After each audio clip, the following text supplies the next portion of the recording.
Allez, on va retrouver notre correspondant en Allemagne, Amaury Guibert, pour nous parler de ce qui s'est passé en Autriche. C'est pas fini d'ailleurs, hein. L'Autriche, vous le savez, a voté pour choisir son président. Pour l'instant, le candidat populiste est à égalité avec le candidat écologiste. On verra ça peut-être dans la journée. Et il faut savoir que l'extrême droite est traditionnellement puissante en Autriche. Et en Allemagne voisine, cette extrême droite est en pleine ascension. Alors, précisément, cette vague populiste a-t-elle les mêmes ressorts dans un pays comme dans l'autre d'ailleurs? Bonjour Amaury.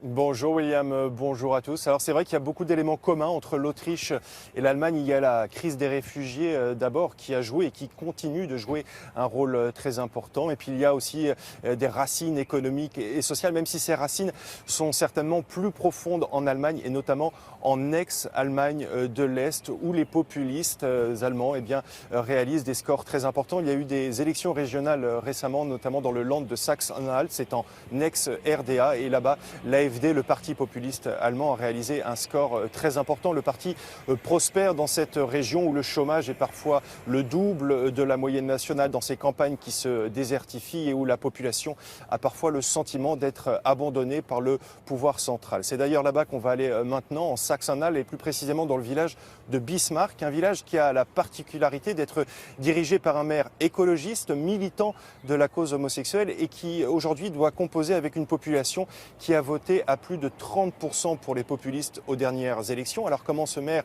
explique-t-il cette poussée populiste? Comment compte-t-il réagir face à ce phénomène? Eh bien, on va voir cela dans ce sujet que nous avons réalisé avec Anne Fischer et Michaela Werth. Il se sent de plus en plus isolé dans sa ville. Sa ville, dont il est le maire depuis des années, a voté massivement aux dernières élections régionales pour le parti populiste AfD. Près de 30% des voix pour une formation qui incarne tout ce qu'il combat, lui, l'élu écologiste, militant de la cause homosexuelle.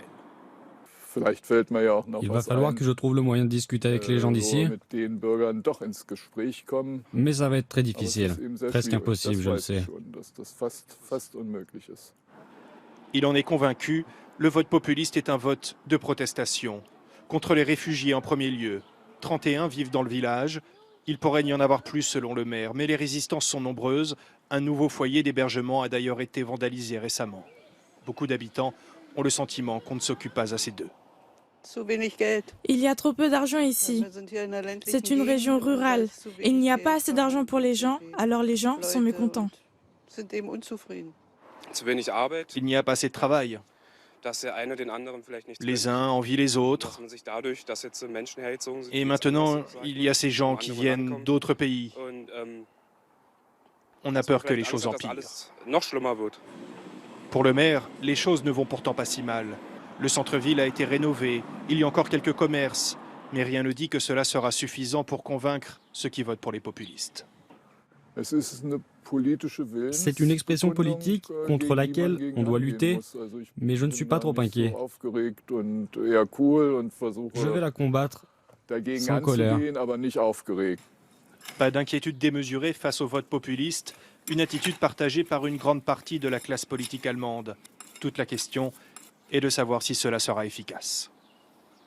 Une dernière question, Amaury. Est-ce que cette attitude, c'est-à-dire considérer que le populisme ne constitue pas un danger, est-ce que ça fait débat, ça, dans la classe politique allemande ou pas?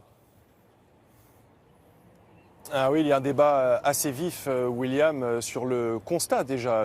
Certains pensent que le vote populiste est un phénomène inquiétant et durable, alors que d'autres pensent au contraire que c'est très lié au contexte, à l'arrivée massive de réfugiés, et que les choses vont rentrer dans l'ordre, que les électeurs tentés par le vote populiste vont très vite rentrer dans le rang en quelque sorte. Et puis il y a aussi un débat sur la façon de combattre cette poussée populiste. Certains à droite, mais surtout à gauche, pensent qu'il faut être très offensif contre l'AfD, le parti populiste allemand, mais ça c'est pas l'avis de la chancelière allemande. Angela Merkel a récemment exposé devant les cadres de son parti, la CDU, la ligne qu'elle souhaite suivre en la matière, une ligne qu'on pourrait résumer ainsi: pas d'attaque frontale contre les électeurs populistes, car, dit-elle, eh bien ça ne serait pas efficace, ça serait même contre-productif. On verra quels effets cette ligne aura sur le vote populiste, mais ce qui est sûr, c'est qu'aujourd'hui l'AfD, le parti populiste allemand, est crédité de 15% des intentions de vote dans les sondages, ce qui en fait virtuellement le troisième parti politique d'Allemagne.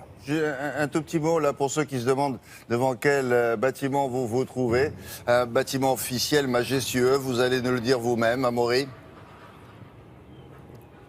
Ouais, alors je suis à Vienne évidemment pour suivre les résultats de l'élection présidentielle. Je me trouve juste devant le palais Hofburg, qui est un palais évidemment très célèbre ici à Vienne, un immense palais. Mais c'est là que siège le président de la République autrichienne. Donc c'est là que peut-être le candidat d'extrême droite, s'il gagne, ou le candidat écologiste prendra ses quartiers une fois qu'on aura les résultats. Et on espère les avoir dans la journée.